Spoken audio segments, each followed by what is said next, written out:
vamos trazer aqui a irmã Terezinha Mesalira, que é a coordenadora da Casa do Migrante de Foz do Iguaçu. Então, a irmã Terezinha, ela faz parte da congregação das Irmãs Escalabrianas, da Igreja Católica, e tem vasta experiência no atendimento migratório em atuações na África do Sul e no Paraguai. A religiosa é coordenadora da Casa do Migrante de Foz do Iguaçu desde a sua fundação em 2008. Olha, a irmã Terezinha tem histórias para contar, mas vamos ver aí um pouquinho que ela vai trazer a atuação da Casa do Migrante. Obrigada. Uma boa tarde a todos e a todas. Estão um pouco cansados, mas eu vou fazer rapidinho, tá bom? Então, aqui tem a Casa do Migrante, que é quando ela foi inaugurada. Se observarem, ela tem um I grande lá, imigrante, porque no dia da inauguração houve uma pequena briga mas uma pequena discussão entre o ministro Lupe, que era o ministro do Ministério do Trabalho, do qual nós somos vinculados, e nós, porque a gente não quer atender só imigrante, a gente vai caracterizar simplesmente um grupo, nós queremos migrantes. Então hoje ela é Casa do Migrante. E no início também era mais para regularizar a situação migratória para trabalho. E aí a gente começou a dizer, não, a pessoa não é só trabalho. A pessoa é uma pessoa humana que precisa de todos os serviços, de tudo. Precisa comida, precisa dormir, precisa casa, precisa, né? Então, vamos trabalhar com o atendimento a pessoas em situação de mobilidade e vulnerabilidade, migrantes, refugiados e retornados. Mas não só. Quem chega na Casa do Migrante, a gente tenta dar um encaminhamento. Para quem não conhece, nós estamos lá bem pertinho da Ponte da Amizade. E é para lá que passa o pessoal que nós atendemos. Então, o objetivo da Casa do Migrante: acolher, orientar e encaminhar migrantes, refugiados e retornados na regularização de sua situação migratória, a fim de que tenham seus direitos civis respeitados. Proporcionar assistência humanitária. Às vezes nós temos que proporcionar assistência imediata, comida, agasalho, fazer os devidos encaminhamentos, porque a Casa do Migrante não acolhe, não dá alojamento, mas a gente faz os encaminhamentos às casas de passagem da prefeitura, que são 4. Nós também somos um centro de referência e nós apoiamos também os migrantes brasileiros em outros países. Como congregação, nós somos uma rede que nós temos presença em 26 países.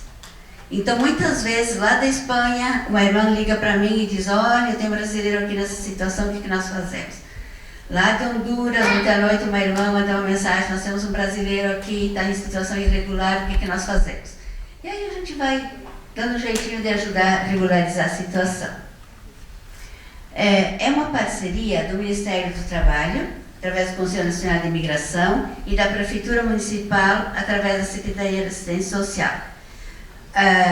Atualmente nós somos só 2 pessoas que trabalhamos lá, que somos ligadas ao Ministério, com uma estagiária da UniOeste. E o nosso atendimento mensal, ele é mais ou menos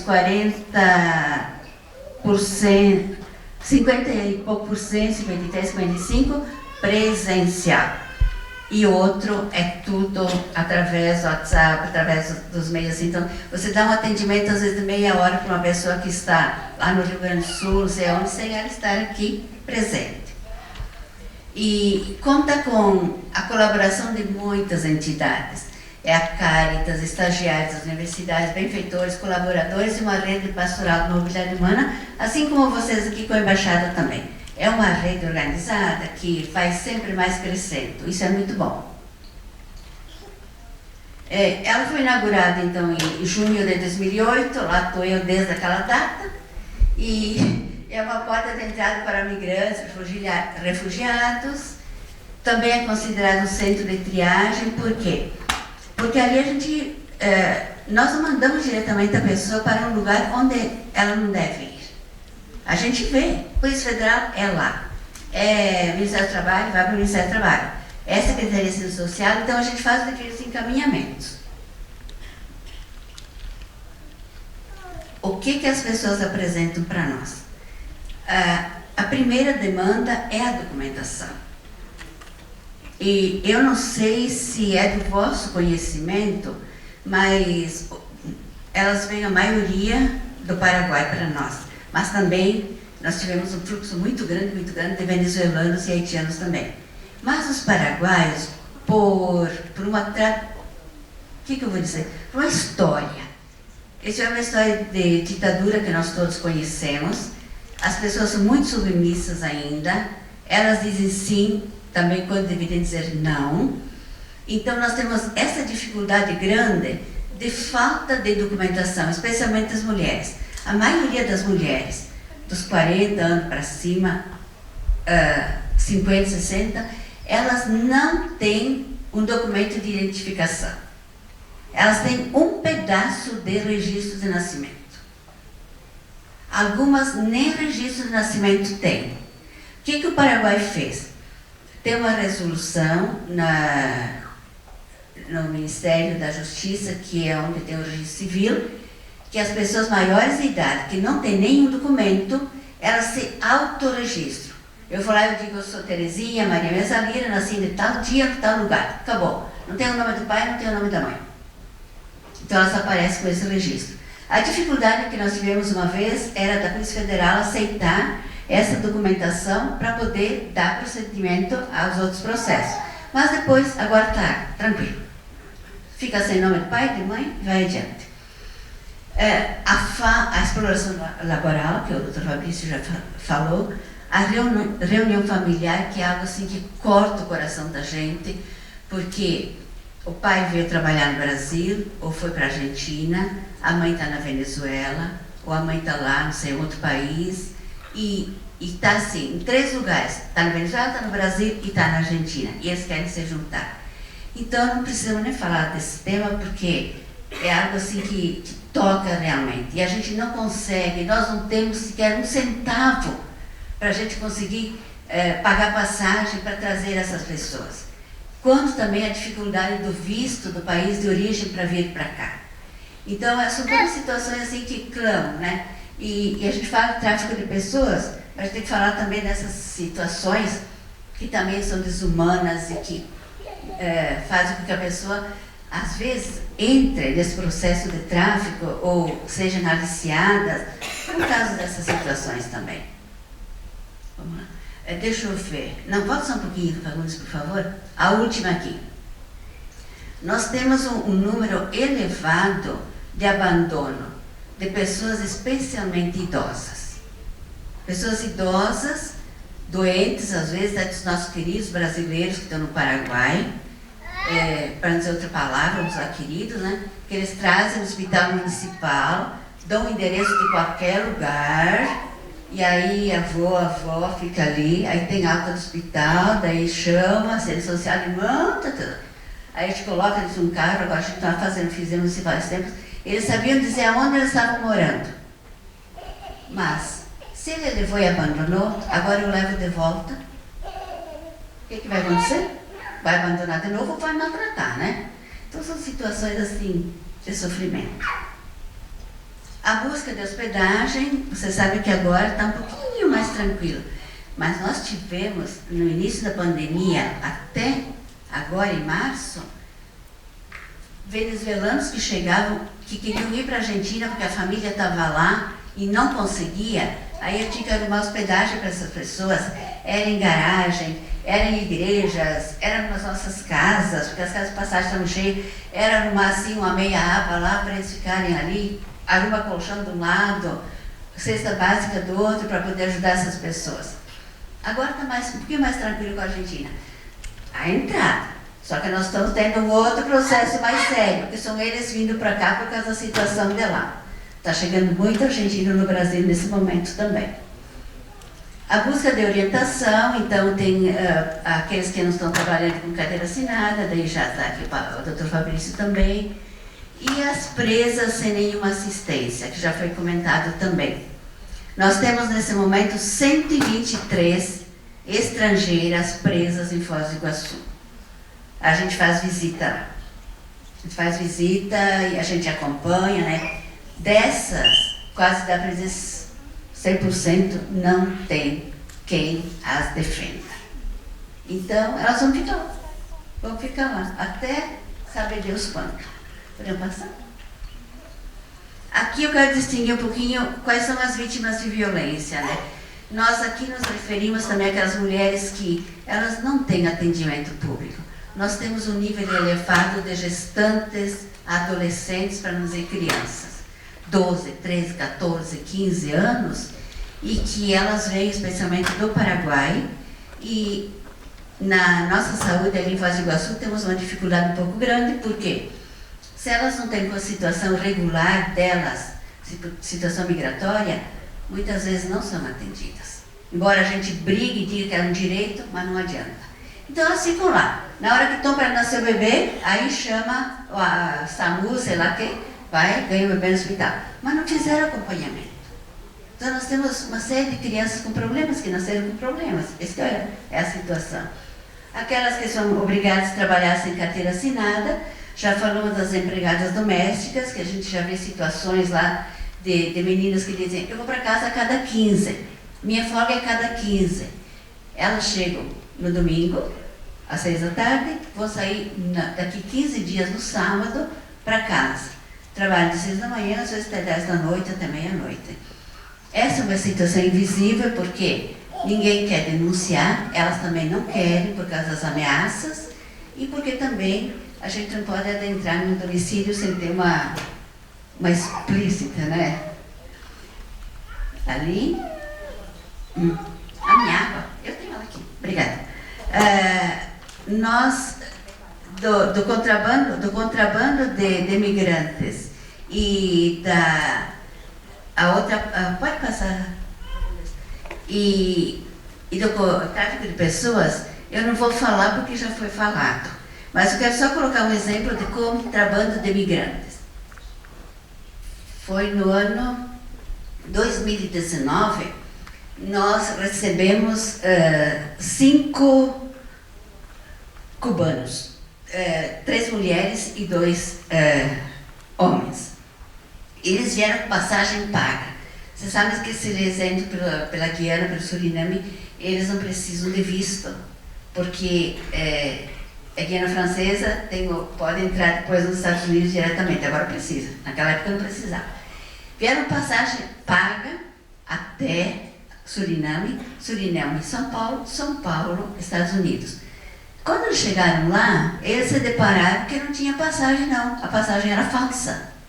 Mas tinha alguém ali, já com um carro bonitinho, colocaram dentro de um carro, eles disseram que passaram 11 dias dentro do mesmo carro, na água, não sei que passaram Amazonas, Manaus, não sei o que, foram levados, pronto. 8 dias em Manaus, 10 dias em São Paulo, 22 dias no Rio de Janeiro, e sempre eles desviando para a polícia não pegasse, né? Os traficantes. Quando chegaram no Rio de Janeiro, tiraram toda a documentação deles, celular e tudo, foram parar num hotel que eles conseguiram identificar.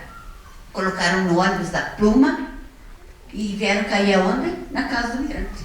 Chegaram na rodoviária de Foz do Iguaçu pensando que era Guarulhos, que eles podiam ir para os Estados Unidos. Aí a gente tentou ver o que podia fazer, porque a gente já sabia quem eram os donos dos hotéis e tudo. Passamos uma tarde na Polícia Federal e eles localizaram direitinho. Conseguiram encontrar um pouquinho a rota de onde era, e aí a gente teve que fazer todo um processo. Então, é muito sofisticado. Os grupos são muito organizados. A gente não consegue perceber. Quando a gente está aqui, eles já estão lá longe. A gente se pergunta o que fazer. Pergunto para quem está aqui, o que fazer? É difícil de perceber, a vítima não denuncia porque ela tem medo. E outro exemplo, uma que denunciou e que a gente tentou levar adiante, que era paraguaia, eles foram lá, que estava explorando, mandou alguém lá na casa dela no Paraguai, armado, e disse, ou você sai daqui, ou amanhã eu chego aqui e mato você, seus filhos e seu marido. O que vai fazer? E faz mesmo, não é só ameaça. Então, o que nós fazemos na casa do migrante? Porque nós somos considerados também do eixo do acolhimento das vítimas. a gente procura acolher, escutar com atenção, intuir para ver se tem algum indício. Então, como eu já estou nesse trabalho em outros lugares já há 40 anos, a gente já tem um pouquinho assim de intuição. A gente percebe que alguma coisa não está bem, manda, fica aí, toma uma água, depois faz uma segunda pergunta, manda esperar mais um pouquinho, faz uma terceira pergunta e assim por diante. E se a gente vê que tem algum indício, a gente tenta encaminhar. Geralmente a gente caminha para o CRAM, quando são situações assim que envolvem mais violência, e aí eles fazem os devidos encaminhamentos depois. Porque nós lá não temos, somos só eu e um menino que a profissão dele ele é da área do direito e que fazemos mais a parte burocrática, o atendimento às vezes escapa porque não temos condições de fazer. A gente vê também que os órgãos em Foz do Iguaçu a gente tem uma boa parceria com o pessoal. A gente tem que agradecer a Deus porque a nossa Polícia Federal, o Ministério do Trabalho, o Ministério Público do Trabalho, a Câmara Técnica, que a gente faz parte, as igrejas, a gente tem uma rede de trabalho junto que a gente mobiliza rapidamente uma série de situações para resolver. Então aqui está o que nós fazemos. As estatísticas um pouco. Então este ano, até agora, até junho, que a gente fez o relatório para mandar para o Ministério, nós atendemos 4.819 pessoas. Mas não é só na casa do imigrante, você tem que pensar que nós temos uma rede muito grande e que as pessoas também nos ajudam a fazer esse trabalho. Podemos passar? Os desafios, acho que são de todos nós aqui. Criar políticas públicas para a região da fronteira envolvendo os 3 países. Em 1998, a gente tinha o grupo das 3 fronteiras, Comitê Trinacional. Fazia parte a igreja, fazia parte os consulados, uma série de organizações. Quando foi em 2004, desmantelou tudo. Trocou o governo, trocou não sei o quê, e aí ninguém mais se reuniu. Então agora tem os GT Saúde, GT não sei o quê, vai, né? Comando tripartite e tal. Mas nós, sociedade civil, quase que ficamos fora. E que era quem mais fazia frente a essa situação.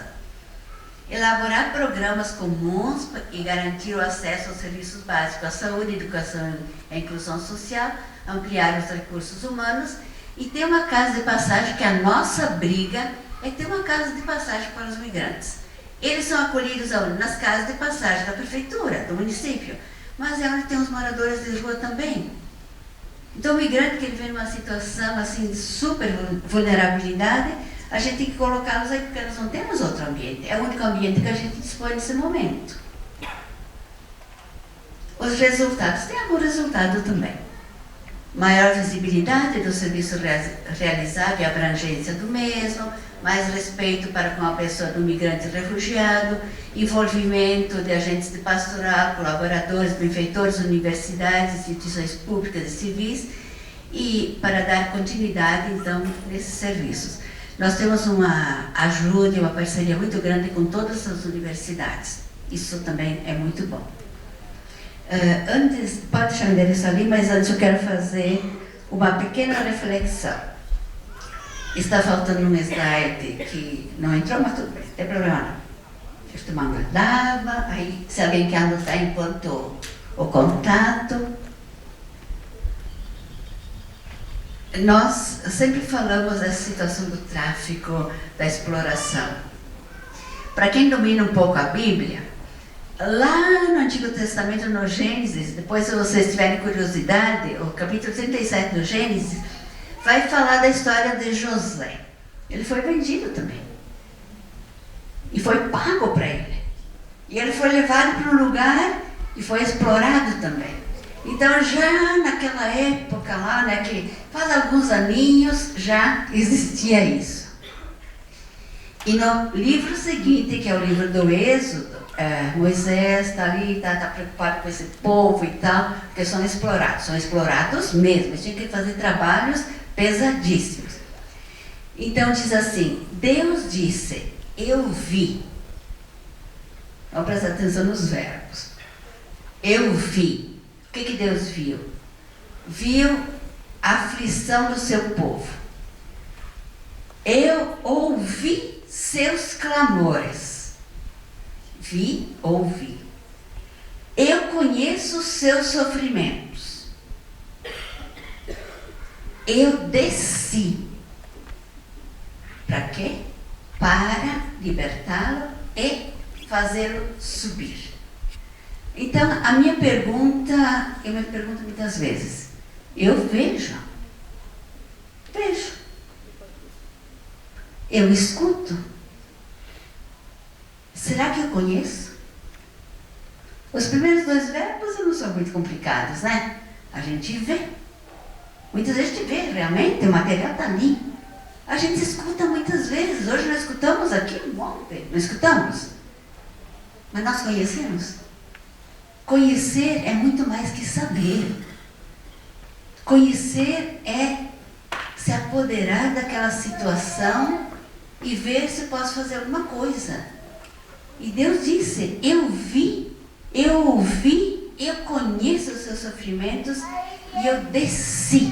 Quer dizer, descer na Bíblia significa, eu vou lá onde está aquele povo, eu vou tentar fazer alguma coisa e vou livrá-lo.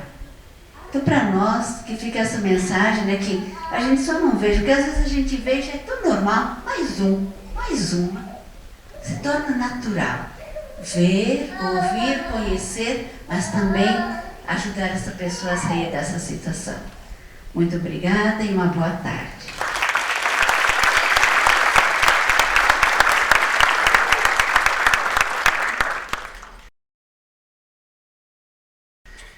Muito bem, agradecemos então as informações, as reflexões trazidas pela irmã Terezinha, que é coordenadora da Casa do Migrante de Foz do Iguaçu. Então, como combinado, gente, vamos fazer um intervalo, um breakzinho, parece que tem alguma coisa bacana ali fora pra gente.